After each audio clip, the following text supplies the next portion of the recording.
All স্টেপের নতুন একটি ব্লগে সকলকে স্বাগত। আশা করি সকলে খুব ভালো আছেন আর আমরাও খুব ভালো রয়েছি। আজকে আমরা চলেছি বেনারসের উদ্দেশ্যে।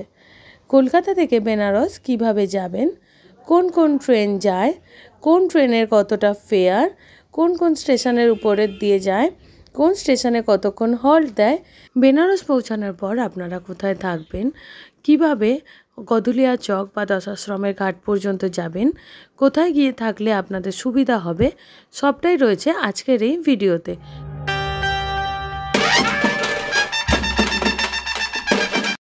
আমাদের আজকে যাত্রা শুরু হয়েছে কলকাতা স্টেশন থেকে। এটা রয়েছে কলকাতা স্টেশনের বাইরের চত্বর। এখানে পার্কিংয়েরও ব্যবস্থা রয়েছে। আর এখানে যেহেতু লোকের যাতায়াত কম, তাই একটু ফাঁকা ফাঁকা। চলুন বেশি না কথা বাড়িয়ে আগে ট্রেনে ওঠা যাক। আমাদের কোচ নম্বর ছিল S3 আর আমরা চারজনেই একসঙ্গে সিট পেয়েছিলাম।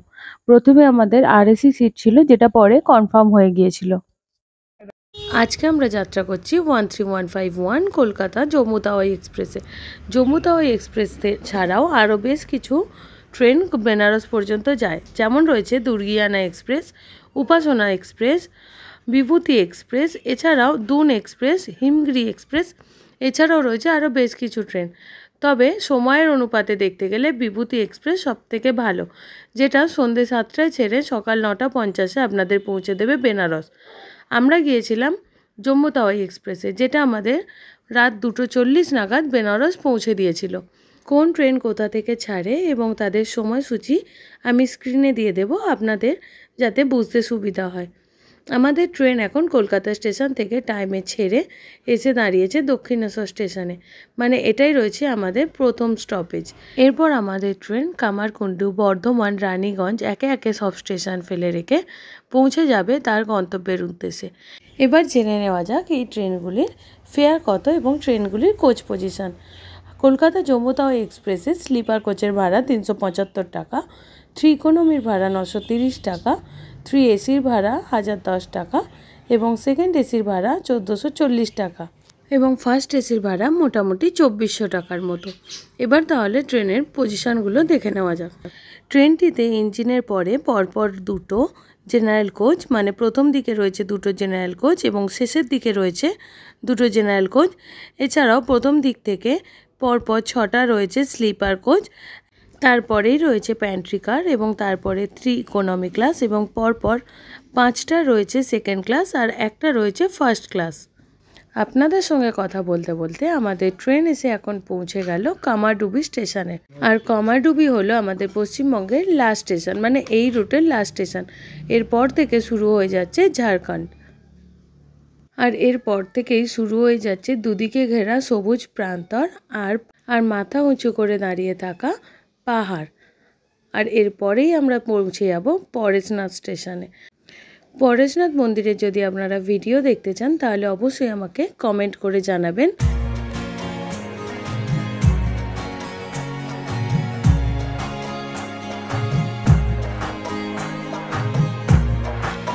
আর রাতের অন্ধকারে ওই যে দূরে লাইটগুলো দেখতে পাচ্ছেন, পাহাড়ের কোলবে প্রতিটা মন্দিরে এরকম সুন্দর করে লাইট দেওয়া রয়েছে। আর এই সব কিছু দেখতে দেখতে আমরা পৌঁছে গেলাম গয়া স্টেশনে। ছিল 9টার সময় আর এখন বাজে 9:07। ট্রেন খুব একটা বেশি লেট চলছে না, ওই 7 মিনিট লেট চলছে। দেখো গয়া থেকে প্রচুর লোক দাঁড়িয়ে রয়েছে উঠবে বলে।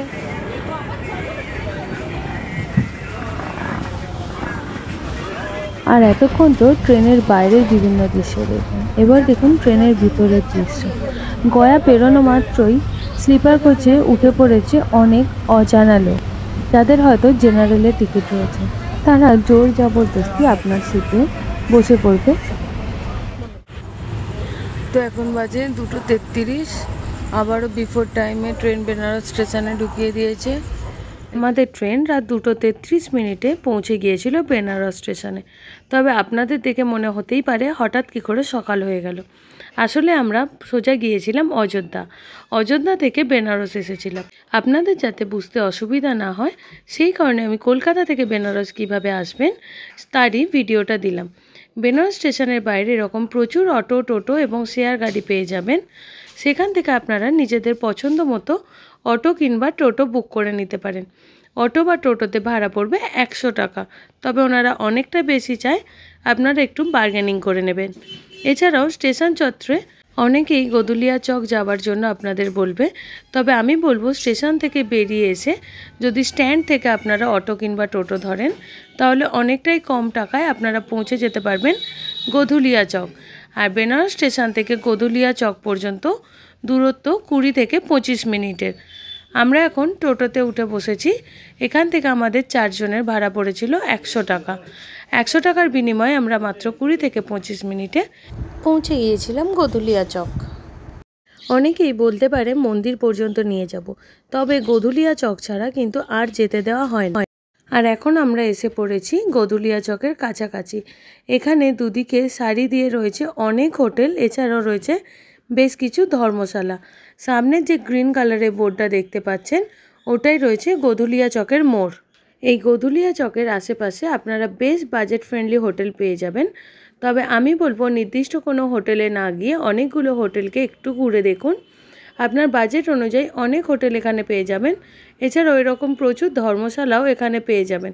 সেগুলো দেখে নিজের পছন্দ অনুযায়ী একটা হোটেল এই গদুলিয়া চকের মোড়েই আপনারা নেওয়ার চেষ্টা করুন। গদুলিয়া চক থেকে দশাশ্বমেধ ঘাট এবং বিশ্বনাথ মন্দির দুটোই কাছাকাছি হবে। এছাড়াও আমি গদুলিয়া চকের আশেপাশে বেশ কিছু হোটেল আমি স্ক্রিনে দিয়ে দিচ্ছি, এবং হোটেলগুলো দেখে কথা বলে এবং অবশ্যই বার্গেনিং করে তবেই নেবেন। হোটেলগুলোতে অনেক টাকা দাম বাড়িয়ে বলা হয়। ভিডিওটি যদি ভালো লেগে থাকে তবে লাইক, কমেন্ট, শেয়ার এবং সাবস্ক্রাইব করতে ভুলবেন না। দেখা হচ্ছে আবার পরের ভিডিওতে। ততক্ষণের জন্য বাই।